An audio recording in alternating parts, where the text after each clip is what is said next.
Le nombre d'attaques violentes contre les écoles et l'éducation au Soudan a quadruplé depuis le début du conflit en avril de l'année dernière, avec 88 rapports faisant état d'incidents violents et la plupart des écoles sont désormais fermées, selon l'analyse de Save the Children publiée aujourd'hui. Ces incidents comprennent des frappes aériennes contre des écoles qui ont entraîné la mort et des blessures d'élèves et d'enseignants, la torture d'enseignants, le meurtre et l'enlèvement d'enseignants et des violences sexuelles contre des élèves dans les établissements d'enseignement.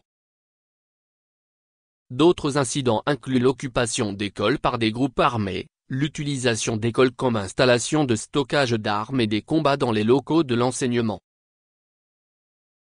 L'analyse intervient alors que le Cluster Éducation, un groupe d'agences humanitaires qui travaille sur l'éducation au Soudan, prévient que le pays est au bord de la pire crise éducative au monde, avec la majorité des écoles fermées, laissant plus de 18 millions d'enfants sur les 22 millions d'habitants estimés du pays. Les enfants ne sont plus scolarisés depuis plus d'un an maintenant. Togo. Comme pour cette analyse, Save the Children a examiné les incidents individuels d'attaques armées ou de confrontations affectant l'éducation signalés dans la base de données sur les lieux et événements des conflits armés, ACLED, entre avril 2023 et avril 2024 à travers le Soudan et a constaté une augmentation alarmante des attaques. 23 incidents de ce type ont été enregistrés par l'ACLED au cours des 12 mois précédant le conflit. Le nombre d'attaques violentes contre les écoles et l'éducation en Afrique est en augmentation.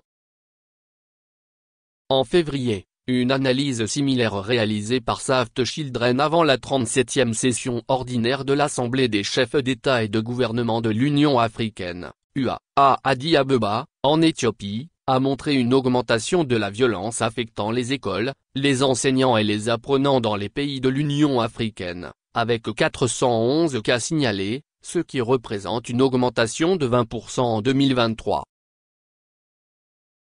Bouka Otiya. À la lumière de cette tendance, Save the Children appelle les dirigeants du Soudan et de l'Union africaine à faire des écoles des lieux sûrs pour les enfants, après avoir choisi l'éducation comme thème de l'UA pour 2024 et s'être engagé à construire des systèmes éducatifs résilients pour un accès accru à l'éducation inclusif, tout au long de la vie, de qualité et un apprentissage pertinent en Afrique.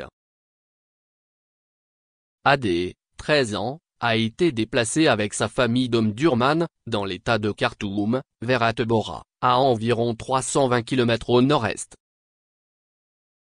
Elle a 3 frères et sœurs plus jeunes. Son oncle et sa tante ont été tués et ses nièces ont fui le Soudan.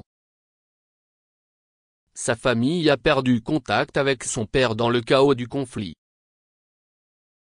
Jusqu'à ce que Save the Children construise une école dans le camp pour personnes déplacées d'Atbora, elle n'aurait jamais pensé pouvoir étudier à nouveau.